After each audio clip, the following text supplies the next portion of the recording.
Hello and welcome back to the most amazing channel on the internet. I'm your host Rebecca Felgate, and today we're talking about the top 10 people that have seen hell. Again. That's right, this is a part 2, seeing as you guys loved part 1 so much. Now, once again, do take these testimonials with a little pinch of salt. Maybe take it with the same seriousness you'd take alien stories or ghost stories. That's kind of how I treat them anyway. Before we get into this video also guys, why don't you let me know if you believe in hell? Leave me a comment in the comment section down below. Also while you're there, why not click on that thumbs up button? If you guys want to connect with me on Instagram, my link is also in the description box. Burn baby burn, let us get into this. Coming in at number 10, we have Josefa Perez. A group of so-called friends tried to date rape 15-year-old Josefa Perez in 1997. She snuck out of the house to meet up with a group of guys and one other girl. When she wasn't looking, one of the guys slipped a drug into her Sprite, which she later drank. She says she doesn't remember being knocked unconscious by the poison, but she does remember seeing her spirit come out of her body as she lay in a bed. Two men in red grabbed her and took her away with them. At first she says she thinks she was in heaven. She was in front of two doors, one long and beautiful, the other dark and mysterious. Behind one door was trees and waterfalls and peace. She then saw God and she said she felt dirty. He told her she'd been a bad Christian. She was then thrown through the ugly black door and she was on a roller coaster, a really hot roller coaster. She said when she opened her eyes she was on a great road filled with an insatiable thirst, but there was no water in sight. She said the place smelled like sulfur and her senses were very sensitive. She then straight up said she saw some demons stabbing people with a long spear. The demon would then even stab them through the eyes and sometimes toss them into a fire. Luckily Josefa was given a second chance. The suffering was stopped and her thirst felt quenched. She woke up in the hospital and felt as if she'd returned to save herself and her friends from the path of destruction that they were on. Coming into number 9, we have Torben Søndergaard. In 2010, Torben was in Poland one minute and hell the next. He was already a missionary and he often wished he could experience hell so he could be more serious about it. His, let's face it, provocative and stressful wish did eventually come true when he was sent to the underworld. He said he had an out-of-body dream during which he saw his family before he was born,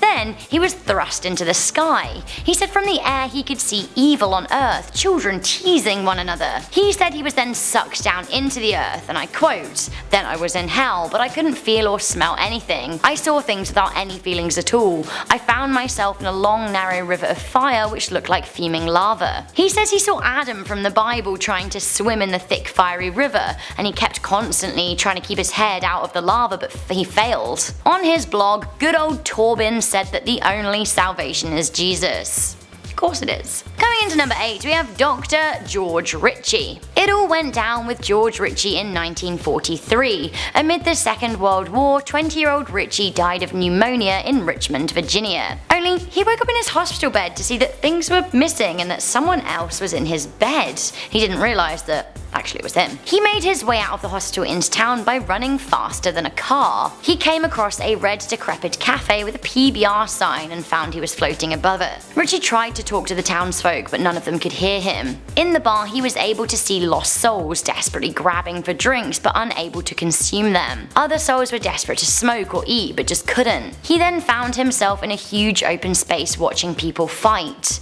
Some were having violent and unpleasant sex. At this point, Jesus allegedly came to him to tell him that this was hell. Ritchie had died for 9 minutes, but he'd come back to life. He trained to be a doctor and wrote a book about his experience called Return from Tomorrow. Coming into number 7, we have the story of Tamara Laroux. Age 15, Tamara Laroux couldn't handle life anymore. Her parents had divorced when she was 6 years old. She felt lonely and rejected and was struggling to deal with her burgeoning teenage emotions. One day it got all too much for her. She took her mother's .38 caliber gun and got into the shower. She said a voice in her head told her that she should shoot herself through the heart and not the head, as it'd be easier for her family to find her that way. She asked Jesus to forgive her and she shot. She said she felt pain and then travelled backward out of her body. The pain became intense and she disappeared into a world of black. She said that she became sin and death and loneliness totally surrounded her. Out of the black she saw a fiery pit with souls screaming for mercy around it. She said the souls were formless and helpless.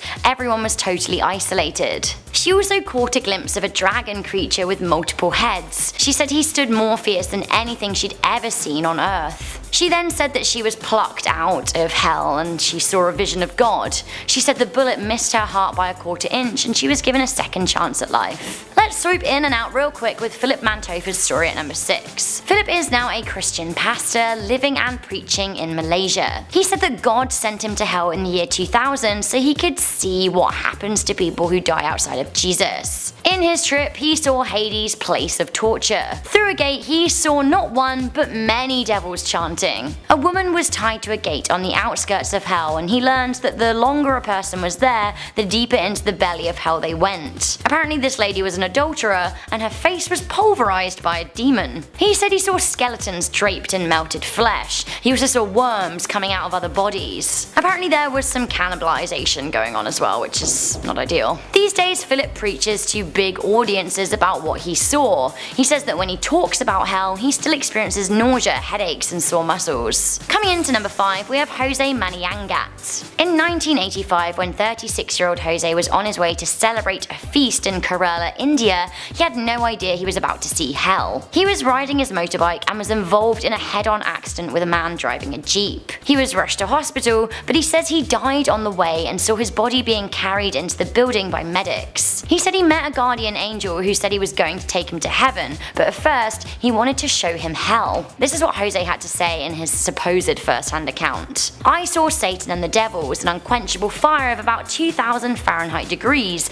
worms crawling, people screaming and fighting, others being tortured by demons. The souls looked very ugly, cruel and horrific. It was a fearful experience. I saw people whom I knew but I'm not allowed to identify. Their sins that they were convicted of were mainly abortion, homosexuality, euthanasia, hatefulness, unforgiveness, and sacrilege." It's very convenient, isn't it? Especially considering Jose was already a practicing Christian. He also made a point of saying that the guy who hit him on the road was Hindu.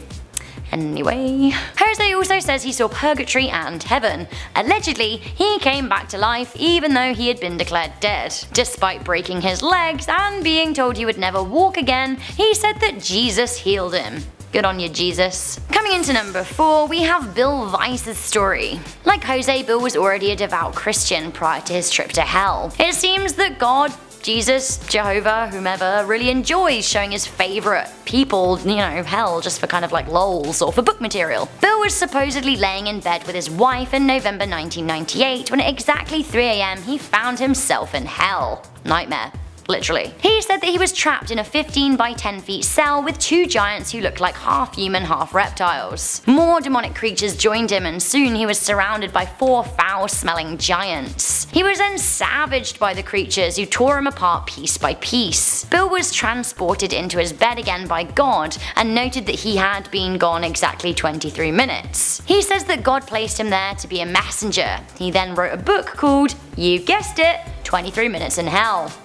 Punchy. I love me a good sci-fi. It isn't just chappy lads in bed with their wives who are shown hell. No siree. This Polish nun was privy to the chasms of the underworld at number 3. Say hello to Sister Faustina, a nun that has seen hell. Honestly, I'm kinda terrified. According to Sister Faunista's diary, she saw hell in 1936. She said, "Today I was led by an angel to the chasms of hell. It is a place of great torture. How awesomely large and extensive it is." She describes the horrifying kinds of torture she saw. She said that these tortures were the absence of God, perpetual remorse, soul-penetrating fire, continual darkness, a suffocating smell, devils, evils, the company of Satan, soul-destroying despair, and the permanence of the situation. Great. Sister Faunista said there are caverns and pits of torture where one form of agony differs from another. I would have died at the very sight of these tortures if the omnipotence of God had not supported me. When I came to, I could hardly recover from fright. She said her trip to the abyss was so that she could tell others that it existed. Nuns just want to have fun, so we're sticking with them. Up next we have Sister Josefa Menendez at number 2. This young Spanish sister lived a short and very religious life. She was somewhat of a mystic and experienced a number of revelations throughout her 33 years on Earth. She She said the Lord instructed her to talk about hell, and so she did so, but reluctantly. She was taken to hell in 1922 to act as a messenger. She described her experience in hell, saying that there was an immense abyss, fiery cavities, burning planks, sharp nails, red-hot irons. She said a stench chokes you there, and it's the smell of burning flesh and sulfur. What was the greatest torment of hell though? The inability to love. She said that all that is left of souls in hell is hatred and despair. Finally, this woman was seemingly struck by God's thunderbolt and sent to hell. Meet Veronika Barthel. Veronika had a sad childhood. She was born to a young mother, and her father and her stepfather rejected her. She tried running away from home, and she nearly turned to suicide 3 times. When she was 22, she said that she was struck by lightning when she was getting in her car. She said she left her body and saw herself in a car with burned hands driving through a tunnel in a canyon. At the end of the tunnel there was a gate that said, "Welcome to hell." Good. She said she was in a waiting room for a bit, which is kind of my idea of hell, to be honest. She then got something even scarier than fluorescent overhead lights and perpetual waiting. Demons. Blooming demons, weren't they? Everywhere. She also mentioned a terrible smell and a lot of people being shoved into a cave which they were never allowed to leave. Actually, scrap the waiting room thing. I think hell would be claustrophobia to me. Veronika woke up screaming in her car, and her neighbor didn't believe that she'd been struck by lightning until she saw that her car interior was partially melted. Veronika then obviously turned to Jesus and amended her ways. So there we go, that was the top 10 people who have seen hell part 2. Once again, I am taking this list with a little bit of a pinch of salt. Do let me know if you believe in hell in the comment section down below. Now just before we go, I'm going to read a few comments from a video I recently did about the top 10 scary ancient Greek stories. It was pretty intense. There was eye gouging and beheading. Actually, ancient Greek times kind of sound a little bit like hell. There were monsters everywhere. This is what you guys had to say. Tiffany Benfield said, "I've always loved Greek and Roman mythology. I love learning about ancient cultures. It allows us to see how people lived and believed long ago." I totally agree with you. I really loved doing that list for that reason. Swifty Runner wrote, "Medusa, a beautiful woman who made men crazy. That sounds like Taylor Swift. Don't say she didn't warn ya." Loretta F replied to that saying, "That was until Kim K got jealous and turned her into a snake."